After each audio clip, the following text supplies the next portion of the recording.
I laughed at the headline before it even hit the newsstands. America's Golden Girl marries a woman. They made it sound like a scandal. But the real scandal was how right it felt to wake up next to her. Started as a deal. A ridiculous, desperate, image-saving deal. When the board of my father's company found out about the rumors that I, Allison Hayes, heiress to a billion-dollar empire, had been caught in a drunken kiss with my ex-boyfriend's fiancée, they panicked. Marry someone respectable, they said. Someone the media can't tear apart. And somehow that someone turned out to be her Evelyn Cross, the ruthless CEO of Crosstech Industries, known for turning failing businesses into gold. And for never ever smiling. We met in the most transactional way possible. Lawyers, contracts, confidentiality clauses, and a shared glass of champagne that tasted like poison. You don't have to like me, Evelyn had said that night, her tone flat, eyes like steel. We just need to look convincing. I smirked. Sweetheart, pretending is my favorite game. But I wasn't prepared for how good she'd be at it. The wedding was perfect in paper.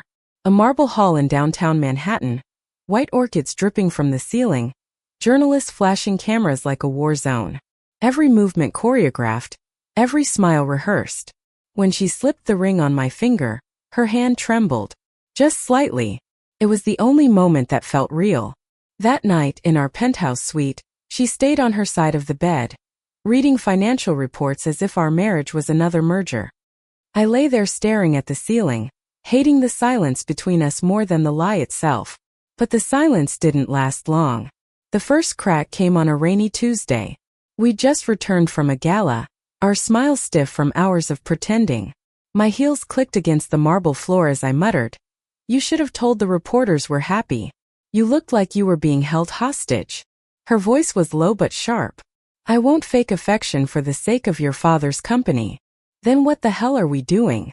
I snapped, slamming my clutch onto the counter. "Because right now it feels like you hate me." Evelyn's eyes flashed. "I don't hate you, Allison. But I hate this circus, this lie, this version of you that only cares about headlines." I froze. No one talked to me like that. No one dared. I wanted to yell, to hurt her the way she just hurt me. Instead I whispered, "Maybe if you looked past the headlines you'd see the real me." Her expression softened, but she said nothing. Instead she walked away. That night, for the first time since we got married, I cried myself to sleep. But love, real love, has a way of sneaking in through cracks you didn't know you had. Started with small things. She began making coffee for me in the mornings black, just how I liked it.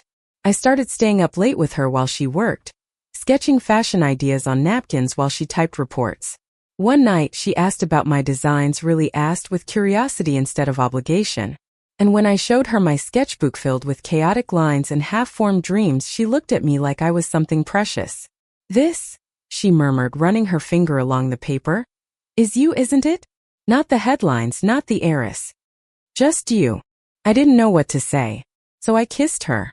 It was supposed to be a mistake, just a spark of gratitude, a human reflex in the dark. But when her hand cupped my face, and she kissed me back, slow, certain, devastatingly gentle, I realized something terrifying.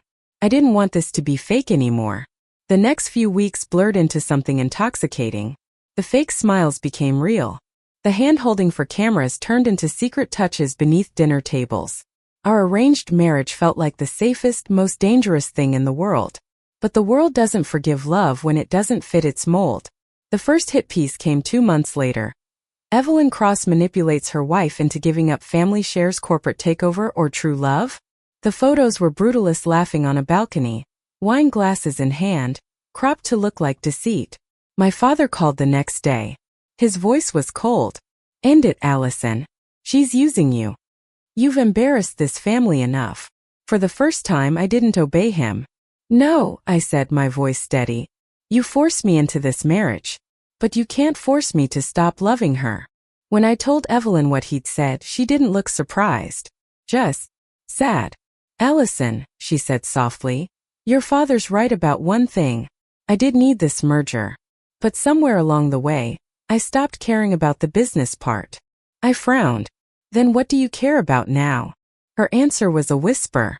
"You." That night, she held me like she was afraid I'd disappear. And maybe deep down I was afraid of the same thing. But happy endings never come that easy. A week later, Crosstech's stock crashed an unexpected leak. A board rebellion. Rumors of insider trading. The tabloids called her a fraud. The company she built was collapsing. I found her sitting in the dark, staring at a single sheet of PAP-era resignation letter. "I'm done," she said quietly. "The board wants a scapegoat. I'll take the fall." I knelt beside her. "You can't. You've worked your whole life for this." Her lips curved in a sad smile. "I used to think my company was everything. But now I know it isn't." "Then what is?" She looked at me, eyes glistening. "You. Always you." I kissed her like a promise. That was the night I realized I didn't just love Evelyn Cross. I needed her. The morning after her company crashed, Evelyn didn't come down for breakfast. Usually she'd be at the kitchen counter by 7 a.m., laptop open, fingers flying across the keys while the coffee machine hummed beside her. But that morning the only sound in the penthouse was the rain tapping against the glass. I waited. 5 minutes. 10. Then 20. When I finally went upstairs, I found her standing by the window in her robe, staring down at the gray city below. The papers from last night, her resignation letter, the financial reports, and a few crumpled press releases were scattered on the floor around her feet. She looked hollow. "You didn't sleep," I said softly, stepping closer. She didn't answer. Her eyes were distant, lost somewhere far beyond the skyline. "They're destroying me," she whispered finally. "Every outlet, every reporter, every shareholder. They're calling me a fraud, a liar. And the worst part is I don't even have the strength to fight back." I touched her arm. "You don't have to fight alone." Her eyes flicked toward me, raw and unguarded. "Allison, you don't understand. This scandal will take you down with me. You'll lose everything, your father's company, your inheritance, your family's name. You should walk away now while you still can." I let out a bitter laugh. "You think I care about any of that?" "Yes," she said sharply, turning to face me. "You should care. Because when the world burns, it won't just burn me. It'll burn us both." "Then let it burn," I snapped, my voice breaking. "Let it all burn if it means keeping you." Her lips parted like she wanted to say something, but no words came out. For a long moment, we just stood there, the air between us heavy with everything we couldn't say. Then she turned away, her voice trembling. "I can't ask you to stay in this mess with me." "Good," I said quietly. "Because I'm not asking for your permission." That week, the media tore Evelyn apart. They painted her as the cold-hearted villain who'd manipulated me for control of my family's assets. I was cast as the naive, spoiled heiress blinded by love. Every headline screamed betrayal. Every interview request was another knife. When I went to visit my father, his office felt like a battlefield waiting for surrender. He didn't even look up when I entered. "Do you have any idea what you've done?" I crossed my arms. "I stood by someone I love. You should try it sometime." He slammed his pen down. "You're throwing away your future for a woman who's ruined everything she touched." I took a shaky breath. "Maybe. But she's the only person who's ever seen me for who I really am."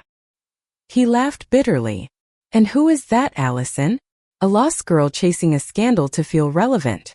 "No," I said, voice trembling but steady. "A woman who finally knows what love feels like." For a moment, his expression faltered, just a flicker of something human behind the steel. But it vanished just as quickly. "Then you're no longer welcome in this family," he said coldly. "You'll get nothing. Not a cent. Walk out of here, and you walk away from everything." I hesitated only long enough to whisper, "Then I guess I finally get to start living for myself." When I left the building, I didn't cry. Not yet. That night, I came home to find the penthouse empty. Evelyn's clothes were gone. Her laptop, her perfume, even the coffee cup she always left by the window gone. Only a single envelope lay on the counter, my name written in her sharp, elegant handwriting. I tore it open with shaking hands. "Allison, you deserve a life that isn't tied to my failures. I've dragged you through enough. Don't come looking for me. This is the only way I can protect you now. Please know that I loved you more than I ever meant to." My knees gave out before I reached the end of the letter. For the first time in years, I sobbed until my throat burned. Days turned into weeks. The tabloids moved on to the next scandal, and the world forgot about Evelyn Cross. But I couldn't.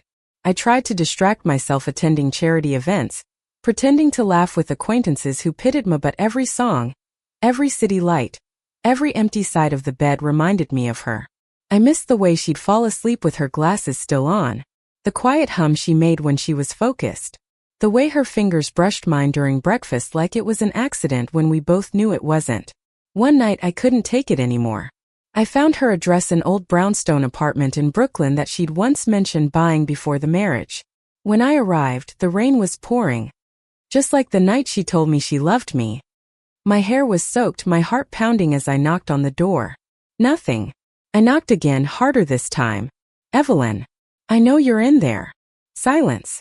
I was about to leave when the door creaked open, and there she was standing barefoot in a loose t-shirt, her hair messy, eyes red-rimmed from sleepless nights. For a moment neither of us spoke.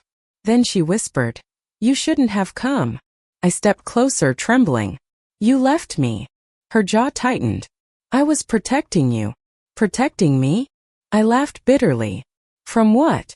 "Loving you too much." Her voice cracked. "From losing everything because of me." I took her hand, pressed it to my chest. "Evelyn, I already lost everything. My father, my inheritance, my reputation. But I don't care. The only thing I couldn't stand losing was you." Tears filled her eyes, and for the first time she didn't hide them. "Allison," she breathed, her voice breaking. "I don't know how to do this. I don't know how to love someone without ruining them." "Then ruin me," I whispered. "Because I'd rather be broken with you than perfect without you." And before she could protest, I kissed her. It wasn't gentle, it was desperate, aching, full of every sleepless night and unanswered letter. She kissed me back like she'd been holding her breath for weeks. When we finally pulled apart, she rested her forehead against mine. "You're insane." I smiled through my tears. "You married me. You should have known that." After that night, we didn't have a plan. We just had each other. Evelyn left Crosstech for good. I started designing again, turning my sketches into real pieces for a small boutique downtown. We rented a modest apartment near the East River, where the world couldn't find us. We cooked dinner together, burnt pasta mostly.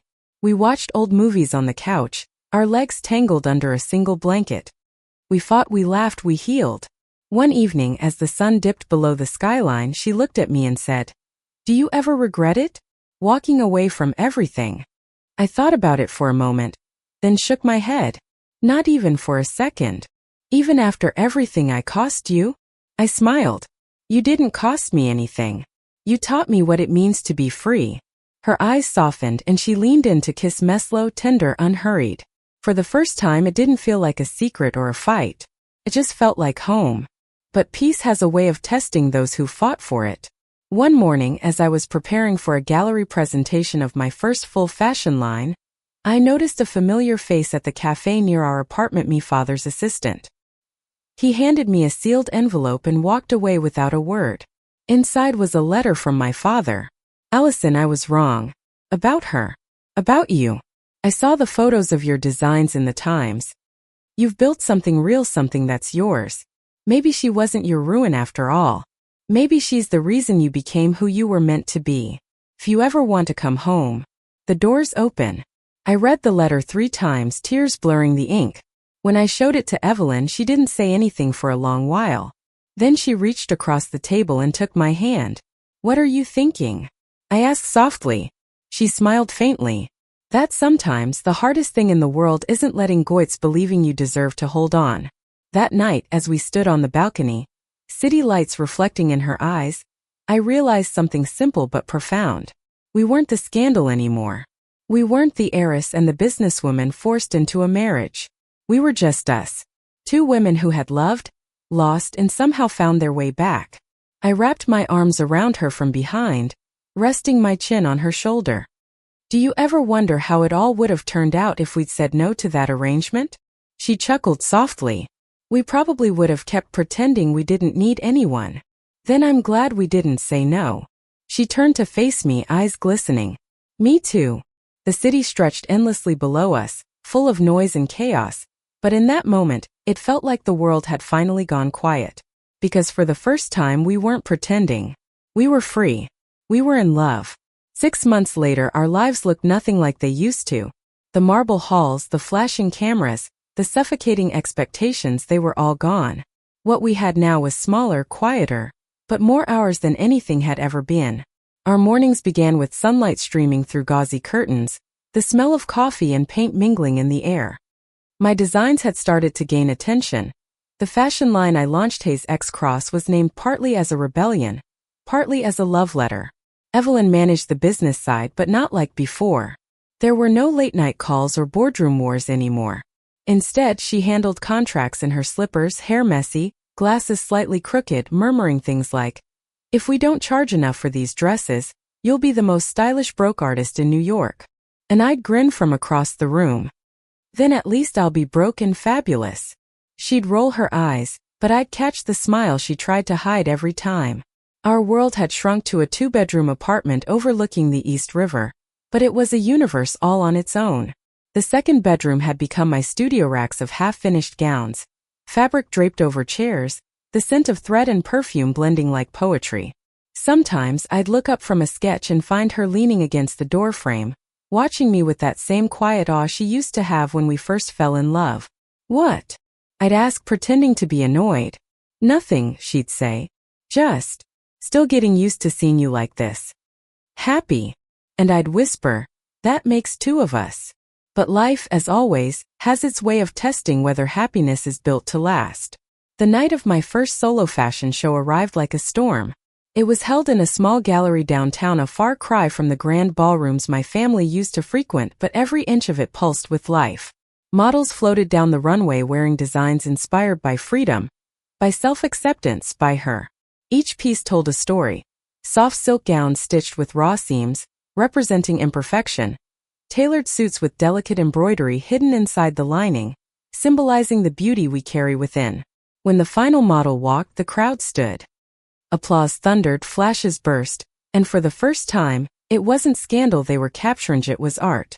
After the show, I found Evelyn standing near the back, her eyes glassy with something that wasn't just pride.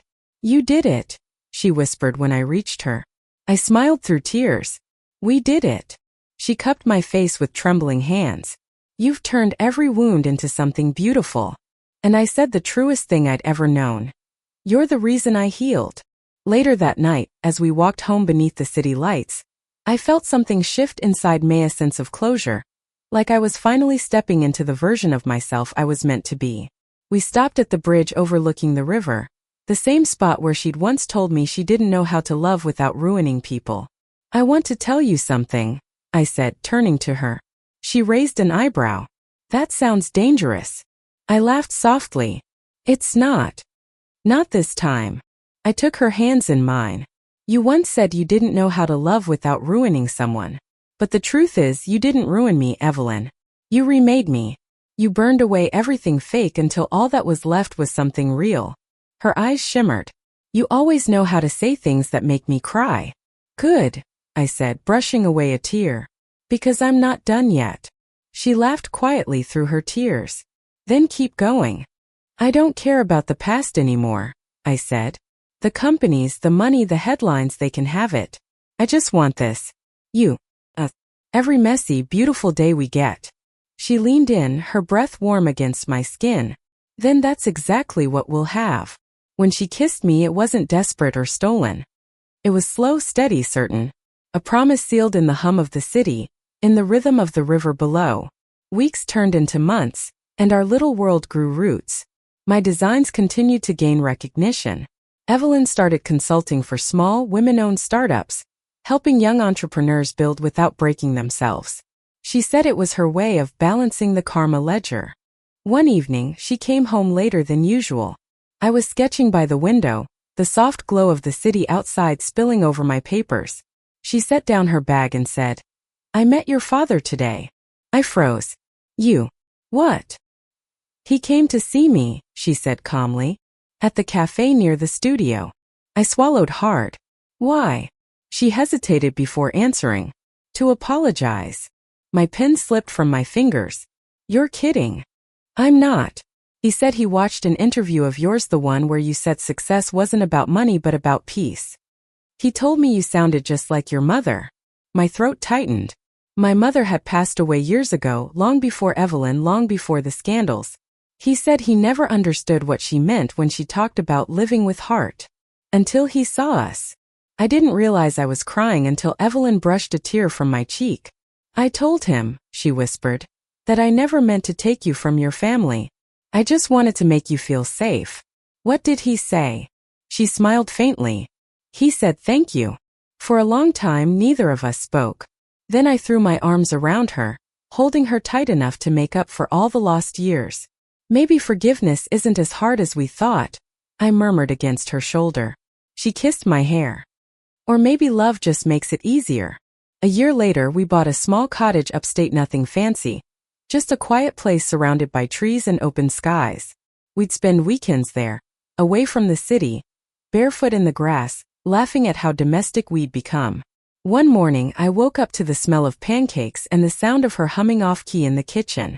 When I walked in, she looked up, flour dusted on her cheek, her hair tied messily.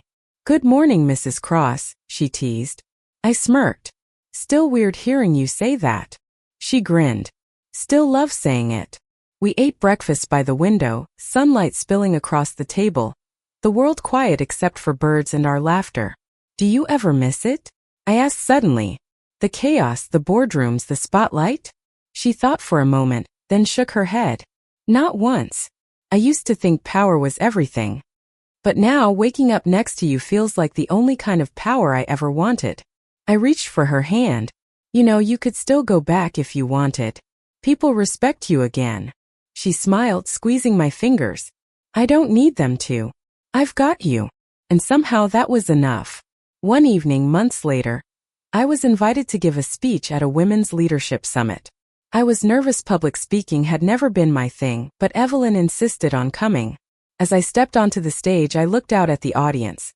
Hundreds of women, dreamers, survivors, fighters.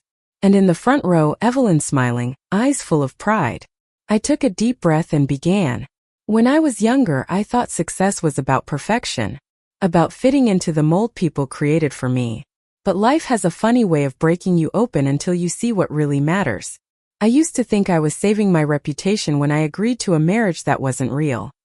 But somewhere along the way, that lie became the truest thing in my life. Love doesn't always look the way the world says it should. It doesn't always make sense. Sometimes it's inconvenient, sometimes it hurts, sometimes it burns everything you thought you knew. But if you're lucky, it builds something new from the ashes. Because real love isn't about saving face. It's about saving each other. The room fell silent. Then came the applause, gentle at first, then roaring. And through it all, my eyes never left hers. That night, as we walked home under a soft drizzle, Evelyn slipped her arm around my waist and said, "You know, you're pretty incredible." I laughed. "You say that like it surprises you." "It doesn't," she said. "It just keeps being true." We stopped under the glow of a street lamp, rain glistening in her hair. I looked at her and thought about everything we'd survived, the lies, the loss, the pain, the rebuilding. And I realized something simple, something final. We didn't find happiness because we escaped the chaos. We found it because we faced it together. I smiled and whispered, "I love you, Evelyn Cross." She brushed a raindrop from my cheek, her voice steady and warm. "I know. I've never stopped." And there, beneath the rain and the hum of the city, we kissed. Not like a promise, not like a goodbye, but like the quiet, certain truth that love, real, imperfect, hard-earned love, was always enough. Thank you for listening. Like and subscribe to get notifications about next videos.